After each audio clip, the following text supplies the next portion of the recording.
Aujourd'hui, je vais vous montrer pourquoi vous perdez des deals avec des prospects qui ont l'air intéressés. En gros, tout est aligné, vous avez un besoin, il y a un budget disponible, votre prospect trouve votre produit pertinent, vous avez même identifié les bons décisionnaires et pourtant, à la fin, vous ne closez pas. Une des premières raisons, c'est que vous avez probablement appris comme moi que pour closer un deal, il faut juste collecter les bonnes informations. Le besoin, les problèmes, les décisionnaires, le budget, la temporalité. En gros, vous assurez que vous avez les bons éléments rationnels. Sauf que quand on y pense, ces arguments rationnels ne permettent pas de vendre. Tout simplement parce qu'on vend à des humains. Et les humains ne cherchent pas juste à acheter une solution, mais cherchent à réussir personnellement. Et donc, ils achètent un statut, une trajectoire, une ambition, une sécurité. Et donc, il faut imaginer qu'on a en face de nous une personne qui cherche peut-être à décrocher une promotion, ou bien tout simplement à montrer à son boss qu'il est fiable, qu'il est bon, ou bien qu'il a la pointe de technologie, ou bien montrer à son équipe qu'il est indispensable, ou tout simplement pas se tromper. Et ça, ce sont des éléments émotionnels qui sont plus difficiles à capter pendant un rendez-vous, même pour les commerciaux expérimentés. Et pour vous montrer ça, je vais m'appuyer sur une scène que j'adore, une scène avec Jessica Pearson.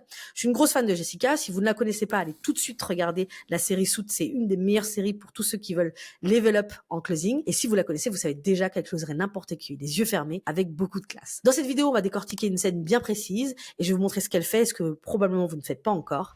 Allez, c'est parti.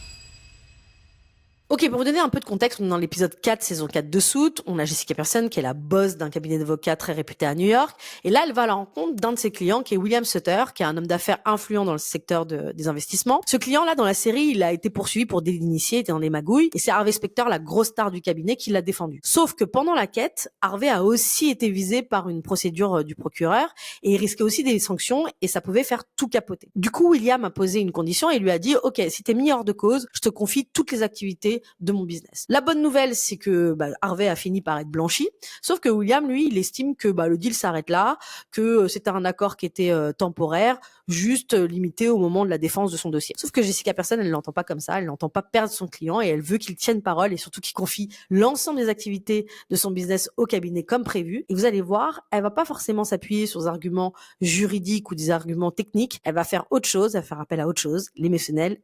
On va regarder ça. What do you think you're doing? What does it look like I'm doing? I'm having lunch with a client to discuss his investment business, You don't represent my investment business. which is exactly why we need to have lunch. No, we don't need to have anything. Ok, on va s'arrêter rapidement là pour voir en fait effectivement ce qu'elle fait. Bon là, elle annonce clairement pourquoi elle est là, ce qu'elle attend de l'échange. Bon alors c'est frontal, c'est théâtral, c'est du Jessica Pearson. Bon clairement dans la vraie vie, je vais pas vous demander d'imposer un rendez-vous à un client dans un restaurant, c'est pas l'idée. Par contre, ce que je trouve intéressant ici, c'est que en fait elle laisse place à aucune ambiguïté dès le départ, et ça me fait penser que beaucoup de commerciaux négligent le fait de poser le cadre dès le début du rendez-vous. Ils sous-estiment souvent cette partie-là, et pourtant pour moi c'est essentiel pour pas subir le rendez-vous. Il y a beaucoup de commerciaux qui subissent les rendez-vous. Dès le départ, dès les premières secondes, il faut rappeler au prospect pourquoi on se parle, pourquoi c'est le bon moment, et pourquoi vous êtes la meilleure personne pour avoir une discussion sur ce sujet-là. Parce que généralement, quand on le fait pas, en fait, on prend le risque que le prospect décide du tempo, décide des sujets traités, voire même parfois écourte la discussion ou parle de complètement autre chose. Et donc, réellement, poser le cadre, ça permet de prendre le lead et se donner toutes les chances de maîtriser le deal par la suite. On va voir la suite. If the deal was Harvey gets me cleared of criminal charges, then you get the rest of my business. I don't care what the deal was, William. I care what the deal is. Donc on va d'abord s'arrêter sur ce qu'a dit William. En gros, il considère que l'engagement est terminé, il ramène la discussion à son interprétation du passé, ce qu'il avait en tête à ce moment-là. Et je fais le parallèle avec la vente parce que dans la vraie vie, c'est assez fréquent en fait qu'un prospect nous dise en fait on n'est plus intéressé, on pensait que c'était un problème qu'on devait résoudre, mais finalement on a changé d'avis parce qu'on a d'autres choses, ils vont évoquer d'autres priorités ou bien d'autres solutions. Et c'est surtout aujourd'hui quelque chose qu'on voit de plus en plus, notamment dans un contexte qui est saturé où en fait les prospects ont de plus en plus d'alternatives, ont une connaissance meilleure du marché et surtout ils ont peur de se tromper, ils ont peur de faire des erreurs, et donc du coup ils vont avoir tendance à avoir plus de prudence et donc du coup à plus freiner, à plus rationaliser en fait leur choix, de pas y aller tout de suite, etc. Ou en tout cas de prendre le temps de réfléchir. Et ça va se matérialiser comment ? Ça va se matérialiser où en fait les commerciaux sont un peu plus ghostés. C'est pour ça qu'on dit que les cycles de vente s'allongent. On va avoir des personnes en face de nous qui vont minimiser les enjeux sur des sujets par exemple qu'on peut leur montrer, ou bien souvent aussi également ils vont essayer d'écourter la conversation ou la discussion pour aller sur d'autres sujets pour montrer effectivement voilà. Donc on va avoir un peu plus de résistance en fait dans les rendez-vous commerciaux, et souvent face à ça en fait on va avoir les commerciaux qui vont réagir de deux manières. Soit en fait ils vont subir, ils vont dire ok je comprends, et puis du coup le deal il meurt quoi. Soit on va avoir aussi également, et c'est la majorité en fait des commerciaux qui vont essayer d'insister. Oui mais vous savez notre produit, notre offre va vous permettre de faire ça, vous allez gagner ça, vous allez avoir ça, vous allez avoir ça. En gros ils rentrent dans la justification, ce qui marche pas forcément non plus. Et donc là Jessica va faire autre chose, on va voir. I care what the deal is. Because now that indictment's come down, Harvey is going to be spending all of his time on you. Ok, bon là qu'est-ce que fait Jessica? Bon bah Jessica en fait elle refuse le cadre en fait que lui propose William et elle repositionne la discussion avec son propre point de vue. Et pour moi qu'est-ce qui est intéressant à prendre ici sur la partie vente, c'est que pour moi la dimension de défendre un point de vue est fondamentale aujourd'hui. On a beaucoup de commerciaux qui se contentent en fait de décrire ce qu'ils font ou de dérouler leurs bénéfices. C'est ce qu'on leur a appris et c'est normal. On apprend de dire oui, parlez des bénéfices. Voilà, vous allez gagner ça. Si vous faites ça grâce à nous, vous allez avoir ça. Vous allez pouvoir gagner du temps, gagner de l'argent, etc., etc. C'est déjà bien, mais c'est le niveau 1 de la vente. Si on veut aller au-dessus, il faut faire beaucoup plus, notamment dans un contexte économique plus compliqué, dans un contexte où les boîtes ont un budget plus serré, ont peur de se tromper, ne veulent pas faire d'erreurs, notamment aussi également dans un contexte où les boîtes ont plein d'alternatives, elles ont plein de solutions pour résoudre leurs problèmes, et donc c'est pas suffisant. En fait, ce qu'il faut, c'est savoir défendre un point de vue fort. Alors, pour vous donner un exemple, moi, par exemple, typiquement, un des points de vue que je défends dans mes rendez-vous commerciaux, c'est de dire, OK, à toutes les entreprises qui viennent me voir en me disant, bah, moi, je veux générer beaucoup d'opportunités, beaucoup de leads, beaucoup de rendez-vous, je leur dis, bah, en fait, vous perdez votre temps. Vous perdez à la fois du temps et à la fois de l'argent. Plutôt que faire ça, vous devriez vous concentrer sur augmenter votre taux de closing. Et là, j'ai tout un argumentaire qui explique que pourquoi aujourd'hui, des boîtes devraient plutôt se concentrer sur le taux de closing que plus en amont sur la partie génération d'opportunités. Je vais donner un autre exemple aussi également, un ami que j'accompagne en fait sur la vente, lui, il est spécialisé sur la création de contenu. Lui, son point de vue qu'il défend, c'est de dire aux boîtes, si vous utilisez uniquement la force commerciale pour pouvoir essayer de scaler, vous n'allez pas y arriver.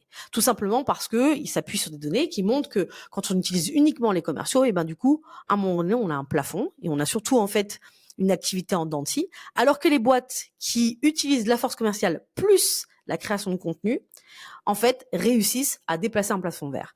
Et donc là, pendant son rendez-vous, toute l'argumentation est autour de ça. Ça, c'est hyper important pour moi de défendre un point de vue pendant ces rendez-vous commerciaux parce que ça permet en fait de réouvrir la discussion, même quand en fait le prospect en fait oppose une résistance. Oui, ben ça, nous, on veut pas faire, ça nous intéresse pas. Ok, pourquoi vous voulez pas faire?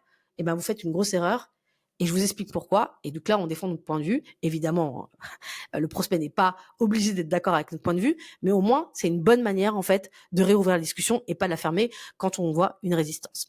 On va voir la suite. That's not my problem. I'm making it your problem. We get all of your business, but we handle none of it. Bullshit. You quit, you lose billables you can't afford to lose. We quit, and it looks like we realized your case was a loser and wanted distance from it, which you can't afford. Ok, vous voyez ce qu'elle fait? En gros, elle parle pas de son cabinet. Elle parle pas elle donne pas d'arguments techniques, d'arguments juridiques. Elle dit pas, ouais, on est le meilleur cabinet de New York, on travaille avec toutes les super boîtes. Si tu bosses pas avec nous, bah, en fait, tu vas perdre une grosse occasion. Elle dit pas, voilà, on a réussi à faire en sorte que les boîtes, elles gagnent ça, si, ça. Non, elle rentre pas là-dedans. En fait, elle va parler de ce que le choix du client dit de lui. En gros, elle lui dit, ok, tu veux prendre ce choix? Tu veux prendre cette décision? Ok, mais voilà ce que ça va dire de toi. Tu vas passer pour un loser. Parce que si on décide d'arrêter de travailler avec toi, les gens vont avoir l'impression que bah, finalement le deal n'était pas vraiment très intéressant. Et donc du coup, bah voilà quoi. Et comme elle sait que pour le client, sa réputation c'est hyper important, bah du coup elle joue là-dessus. Alors évidemment, hein, l'idée, je vous préconise pas d'aller braquer vos clients pendant des rendez-vous commerciaux, mais c'est juste que pour moi c'est un prétexte pour vous partager une croyance que j'ai qui est très forte dans le closing. C'est qu'on a plutôt tendance à chaque fois à accentuer sur les impacts rationnels, surtout sur le ROI. Voilà ce que vous allez gagner du temps, de l'argent, etc. Si vous faites pas ça, vous ne gagnerez pas ça, etc., etc. Alors que c'est pas forcément que ça qui va marcher auprès des clients. Ce qui va marcher, c'est aussi également les impacts rationnels sont certes importants, hein, sont très importants. L'idée c'est pas de dire que on laisse de côté les impacts rationnels, non, mais les impacts émotionnels comptent aussi. Les deux comptent. Les impacts émotionnels, ça peut être, ok, qu'est-ce que le prospect se dit, bah, si je prends cette solution, qu'est-ce que ça va dire de moi? Sur mon identité? Quelle réputation je vais avoir si j'utilise telle ou telle solution? Quel rôle ça va me donner dans l'entreprise? Ce que je disais tout à l'heure, le fait de pouvoir décrocher une promotion parce que j'ai fait un choix judicieux ou d'être en tout cas connu dans l'entreprise pour la personne qui met en place ou implémente des solutions toujours fiables, avec un budget réduit, etc., etc. Voilà, on est encore sur des éléments de réputation. Je trouve ça important de le dire et de le répéter parce que bah même moi, j'ai tendance à beaucoup plus parler des gains et de dire, bah, en fait, je vais appâter mon prospect en disant, bah, voilà ce que tu vas gagner. Et parfois, je mets de côté les éléments parce que c'est plus difficile, hein. Il faut vraiment bien connaître son prospect, bien détecter des choses, de parler aussi également, enfin en tout cas de toucher la partie plus émotionnelle et donc aussi souvent de parler de ce que la personne peut perdre en fait. Et donc ça me permet en fait de parler d'une chose qui est pendant des années dans la vente, ce qui marchait beaucoup, c'était l'utilisation du FOMO. Ça consistait, alors c'est le FOMO, c'est Fear of Missing Out. Ça consistait à dire bon bah écoutez, si vous avez 3 jours pour prendre mon offre, si vous la prenez pas, bah ça sera trop tard, etc. Vous allez perdre une opportunité. Voilà, ça marchait beaucoup à l'époque et aujourd'hui ça marche beaucoup moins. Il y a une étude qui l'a prouvé. Bon, probablement à cause du contexte dans lequel on est, le marché a évolué, les prospects aussi. Et donc aujourd'hui, on parle beaucoup plus de FOMU, de Fear of Missing Up. Et en gros, ça veut dire quoi? Ça veut dire que les prospects sont plus indécis, ont peur en fait de se tromper, de prendre la mauvaise décision, de porter un mauvais choix. Et donc du coup, ça veut dire aussi également de dégrader leur réputation en interne dans une entreprise, etc. Et donc c'est intéressant, c'est que plutôt que de parler de la promesse de gain, ça peut être aussi également intéressant pendant un rendez-vous d'appuyer sur le risque perçu. En gros, vous voulez vous protéger, vous voulez pas vous tromper. Si vous prenez pas cette solution, voilà ce que vous pouvez perdre en fait, réellement. Mais du coup, ça conditionne évidemment de savoir qu'est-ce qui compte vraiment pour son prospect. Et là, évidemment, Jessica, elle le fait super bien. Elle arrive à l'activer à merveille. On va regarder la suite. Relationship this way. I don't give a shit how it starts, William. I give a shit how it looks. That's why I did this here. You want it to look like you already represent my firm. Well, Bon, là, c'est de la manipulation. C'est de la manipulation. Je ne recommande pas du tout de manipuler ses prospects. Mais du coup, en gros, là, ce qu'elle fait, c'est qu'elle joue sur une mise en scène sociale, en fait. Ils sont en train de déjeuner ensemble. Et donc, du coup, les gens, ils se disent, bon, ils déjeunent ensemble. Du coup, ça veut dire que le cabinet Pearson Spector représente la société de William Setter, quoi. Donc, en gros, ils travaillent déjà ensemble. Donc, voilà, elle joue là-dessus. Pour moi, ce qui est intéressant à prendre là-dedans, c'est que souvent, justement, dans la vente, on peut penser que c'est l'argumentation qui va fonctionner, qui va permettre de faire en sorte que la personne va faire ce mouvement de vouloir changer et de vouloir travailler avec nous et résoudre son problème. Pas toujours en fait. Ce qui va fonctionner, c'est surtout la projection. Réussir à projeter son prospect dans le futur, lui faire ressentir ce qui va changer réellement pour lui. Et donc toujours évidemment sur des impacts rationnels, mais aussi également sur les impacts émotionnel. Regarde, imagine dans 2 mois, tu pourras montrer en fait ces résultats à ton équipe. Ou imagine, tu pourras montrer à ton board que ce point-là, il a été sécurisé. Voilà. Donc si par exemple la question de la réputation ou la question de avoir une promotion, mais que la promotion est conditionnée d'être tel ou tel type de personne, du coup on va essayer de projeter la personne en se disant tu vas pouvoir montrer de manière précise en travaillant avec moi que tu es ce type de personne et donc du coup que tu mérites ce type de promotion. Voilà. Donc projeter dans l'après, c'est justement créer du réel. Alors c'est subtil, mais c'est très puissant. C'est compliqué à faire parce qu'effectivement, les prospects, quand on les a surtout sur un rendez-vous 1, c'est extrêmement difficile parce que on les a une demi-heure et c'est compliqué de se dire voilà, en fait, je pense que l'important pour lui c'est ça, etc., etc. Mais sur les deals complexes, sur la vente complexe, généralement on passe beaucoup de temps à parler aux mêmes personnes, etc. Et donc il y a des choses en fait qu'on peut déceler. On va avoir la suite et la fin. look at that. Looks like I'm worth hiring after all.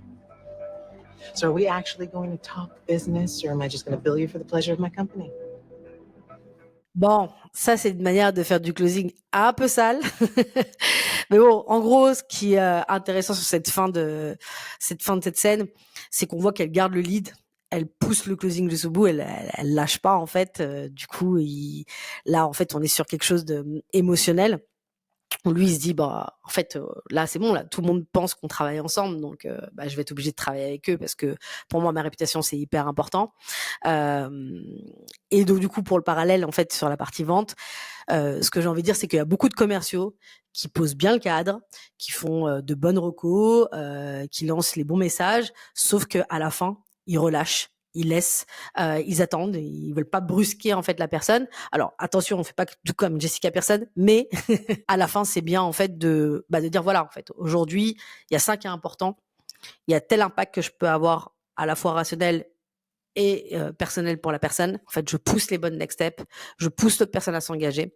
Et c'est surtout important dans la vente complexe de faire en sorte que la tension se relâche pas, surtout quand on est sur des deals qui sont hyper longs. Il suffit qu'on relâche pour que on accélère. Enfin, justement, le contraire, c'est que le cycle de vente s'allonge et qu'on perd le lead. Donc, il faut essayer de maintenir un peu une tension et la volonté de travailler avec nous, la volonté que c'est hyper important et que ça va vraiment avoir un impact sur leur réussite personnelle de manière évidemment intelligente, en posant des deadlines, en préparant la suite. Je me dis que après avoir vu cette scène, c'est quand même important si je prends quelques minutes pour vous partager comment capter en fait ce qui est important pour le prospect d'un point de vue personnel, parce que c'est quand même le plus difficile à faire et je vais vous donner quelques pistes. Du coup, moi aujourd'hui dans mes rendez-vous, je cherche plus uniquement à savoir ce que la boîte veut en termes de ROI, mais ce que la personne cherche à réussir pour elle-même. Donc comme je vous disais, ça peut être plein de choses. Ça peut être une promo à décrocher, ça peut être un budget à sauver, ça peut être une équipe à défendre, ça peut être une reconversion à valider, ça peut être tout simplement montrer qu'on est à la hauteur des enjeux du moment.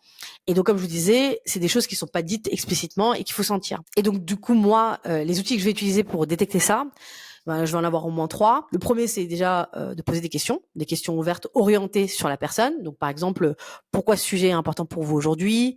Qu'est-ce que ça va changer concrètement pour vous si ça marche? Et si ça marche pas, qu'est-ce qui va se passer? Qu'est-ce qui ferait que vous seriez fier de porter ce projet en interne? C'est quoi votre enjeu perso là-dedans? Donc là, c'est une question plutôt cash. Alors, vous allez avoir des gens qui vont dire non, c'est trop pushy, c'est trop salesy, faut mettre plus de rondeur. Bon, moi, je suis plutôt team pushy. Je suis plutôt à vouloir des réponses précises. Donc, du coup, je pose des questions précises. Je pense que parfois, on perd beaucoup de temps à essayer de mettre des rondeurs, alors que bon, quand on fait un job, on a tous des intérêts perso, et donc voilà, on peut très bien les partager. Et justement, ça permet d'aller beaucoup plus en profondeur que juste le périmètre de mission de la personne en face. Ensuite, un autre moyen que j'utilise, évidemment, c'est les signaux faibles qui vont me donner qui vont me permettre surtout de faire des hypothèses.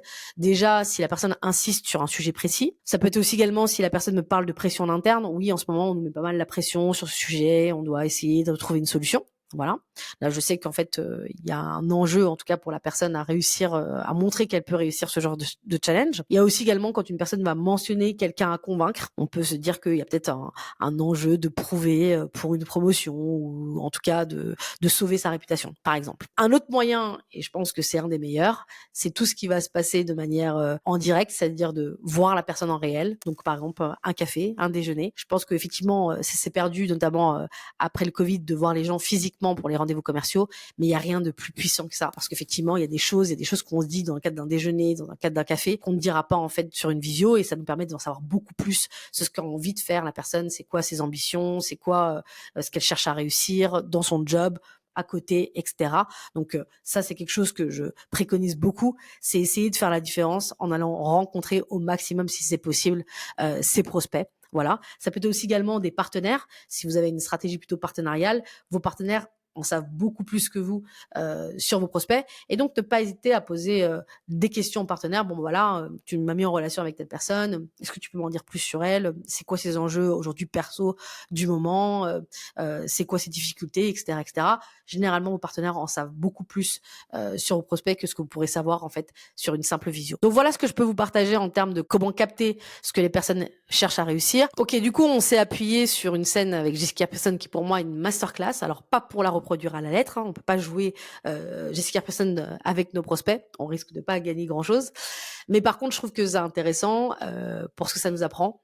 Déjà en fait, de poser à chaque fois un cadre quand on démarre un rendez-vous, extrêmement important pour prendre le lead. 2, refuser parfois d'entrer dans le jeu du client quand il nous est pas favorable. Ça, c'est quelque chose d'important. Affirmer un point de vue fort. Donc ça, l'idée, c'est effectivement, peu importe ce que vous vendez, c'est vraiment de construire un point de vue. Pourquoi, en fait, votre solution est la meilleure parmi toutes les solutions. Savoir activer les bons leviers émotionnels. Donc, on l'a vu, comment essayer de détecter qu'est-ce qui est important pour la personne, qu'est-ce qu'elle a envie de réussir. Réussir à projeter la personne dans le futur pour pouvoir donner toutes les chances de lui dire, voilà, tu vois ce que tu vas pouvoir réussir à faire pour toi-même et ce que tu vas pouvoir raconter aux autres. Et enfin, jamais lâcher, garder l'attention jusqu'au bout pour sécuriser un deal. Alors voilà, j'ai terminé avec cette vidéo. C'est la première fois que je fais ce format-là. Donc si ça vous a plu, c'est le moment de m'envoyer de la force avec un like, avec un commentaire.